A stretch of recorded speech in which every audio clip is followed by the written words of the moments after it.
capsule. Alors comme je vous l'ai dit dans l'introduction, j'essaye de m'attarder sur les trois dimensions, l'âme, le corps et l'esprit. Et ici ça concerne le corps.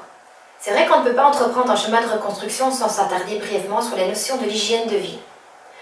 Tout d'abord, l'activité physique. Évidemment, ici je ne vous apprends rien de neuf, mais il est bon de se rappeler que c'est seulement depuis une cinquantaine d'années que l'homme est devenu Homo sédentarus. Or le corps s'use si on ne s'en sert pas. La sédentarisation augmente le risque de maladies d'Alzheimer, les cancers, les maladies cardiovasculaires, le diabète et tant d'autres.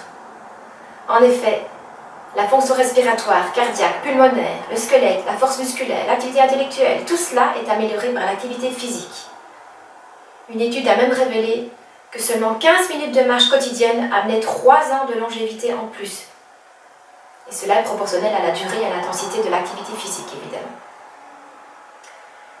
En ce qui me concerne, je n'ai pas assez de 24 heures. Mes journées sont trop courtes pour pouvoir faire tout ce que j'ai à faire. Mais alors, j'essaye de mettre en place des petites astuces pour pouvoir combiner l'activité physique avec le reste. Par exemple, je vais conduire ma petite à l'école en poussette au pas de course. Ouais, je fais 7 minutes de mini-trampoline aussi dès que je le peux. Je passe la tondeuse en courant. Je fais mes courses en marchant rapidement. Je prends les escaliers plutôt que l'ascenseur. Et je m'en fiche si on me prend pour une folle. En fait, je suis toujours en train de courir, mais je sais que c'est bon pour mon corps. Et voilà, je pense que j'ai pas trop de gras, donc c'est que ça marche. Donc il y a toujours moyen de faire un peu d'activité physique, on va dire, peut-être pas sportive, mais de l'activité physique au quotidien. La deuxième chose, c'est la télévision. C'est plus surprenant. Et moins de télévision permettrait de gagner 5 ans de longévité. Est-ce que vous vous rendez compte ? Outre le fait que la télévision n'offre pas de programmes très enrichissants et que les médias ne cessent de s'attarder sur tout ce qui est négatif, car cela est plus vendeur évidemment, une étude australienne a soulevé d'autres constats. En effet, en plus du fait que le petit écran est nocif pour la ligne à cause du grignotage et de la sédentarité, chaque heure passée devant la TV réduit la durée de vie de 22 minutes. Chaque heure diminue notre vie de 22 minutes. Alors il est grand temps de privilégier les visites au musée, les sorties entre amis, l'inscription à un club de sport, la lecture, etc. Personnellement, je n'ai plus ouvert ma TV depuis 2 ans.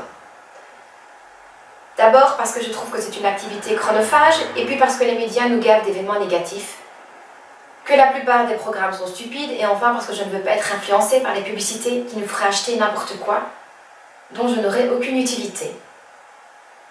Maintenant, il appartient à chacun d'utiliser son temps libre comme il le souhaite. Moi, je préfère bouquiner, me former, aller promener en famille ou entre amis. Et quand un film a l'air chouette, il est très agréable d'aller le partager avec d'autres au cinéma. La troisième clé, c'est l'hygiène alimentaire. Alors, je vais essayer d'être brève et je vais évoquer 2 points essentiels, même s'il en existe d'autres. Le premier point, c'est proscrire les tueurs d'énergie. Et le deuxième, c'est abuser des fruits et légumes. Alors, les tueurs d'énergie. En fait, pour garder un corps en pleine forme, il faut le rendre le plus souvent possible alcalin. Et donc supprimer toutes les sources qui le rendent acide. Donc si tu veux booster ton énergie, tu dois supprimer, ou en tout cas fortement diminuer, 9 catégories d'ingrédients de ton alimentation. Alors, je vais vous les citer. Premier ingrédient à ôter de notre alimentation, en tout cas à diminuer fortement, les graisses industrielles.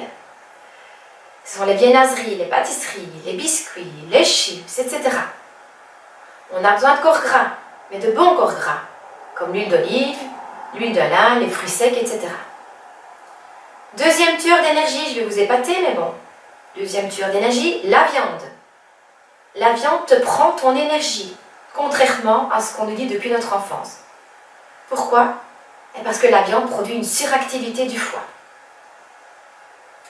Troisième tueur d'énergie, là aussi, le lait et ses produits dérivés. Alors je vous explique un peu quelque chose de manière logique, mais il y a d'autres arguments. Chaque femelle mammifère produit du lait pour nourrir son petit. Ainsi donc la chatte produit du lait pour ses chatons, la lionne pour ses lionceaux, la maman pour son enfant et logiquement la vache pour son veau. Par conséquent, le lait de vache n'est en rien adapté pour les humains. De plus, les vaches sont piquées aux hormones afin d'augmenter leur production lactée pour répondre aux besoins du marché. Les produits laitiers comme la viande encrassent notre foie et nous privent d'énergie, ce qui nous rend fatigués. Essayons donc de trouver des dérivatifs comme le lait de soja. par exemple, qui soi-disant passant n'est pas un lait, mais un jus, enfin. Quatrième tueur d'énergie, aïe aïe aïe, le café. Ce breuvage est champion pour diminuer très rapidement le pH du corps et donc augmenter le taux d'acidité de ton corps. Alors même si on te dit que le café te donne de l'énergie, cela reste factice et momentané. Et en attendant, cette boisson fait beaucoup de dégâts à ton organisme. Que faire? Remplace le café par le thé vert, qui est considéré par exemple lui, comme un vrai élixir de santé. Cinquième tueur d'énergie, le sucre. Oui, fatalement, en plus si on met dans le café, ça fait beaucoup. Il est partout et on l'appelle le grand Satan. C'est le pire ennemi de ton alimentation. Pas seulement sous forme de sucre blanc, mais dans les sodas, les pâtes blanches, les céréales, le riz blanc, le pain blanc. C'est un grand booster d'acide.